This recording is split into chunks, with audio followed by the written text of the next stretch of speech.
You are a longtime member of the Bethel Action Committee, an activist organization that without exception has opposed every town budget and every school budget since its inception in the 1980s, serving most recently as its president.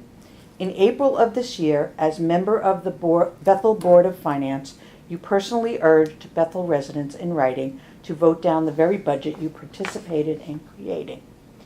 Please explain why residents should now trust that you will serve the interests of the entire community rather than only the narrow agenda of the single political action group to which you have devoted yourself. This is such a great question. You know what?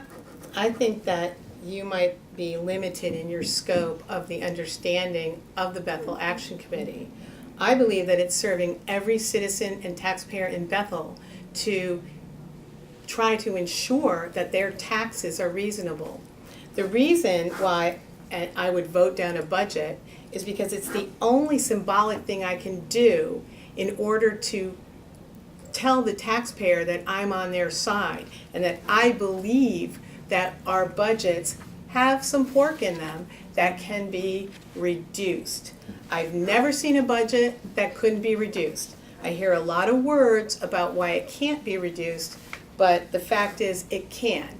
We actually had a 0% increase and nobody died and nobody failed and nobody, disappeared. So, everything's possible. It's very interesting that you see the Bethel Action Committee that way. You talk about it as opposing, but basically it's opposing your agenda.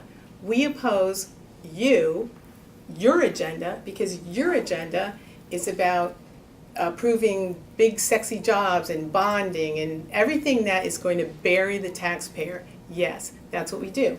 Now here's an interesting thing.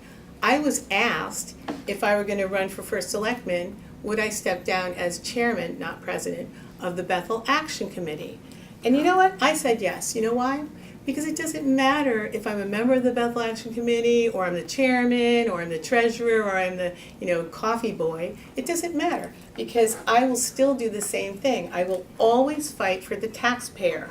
I will always fight for the least of us, because those are the people who need to be represented. The people who are making $200,000 a year or more, they don't need my representation. That's the truth. So, the interest of everyone is the interest of the least of us. That's my feeling. Now, interestingly enough, what if I was asked, what if I was the, the president of the ASPCA, or some other an activist, like PETA, or gay rights? Would I be asked to step down from that activism? I think not. So that is the answer to that question.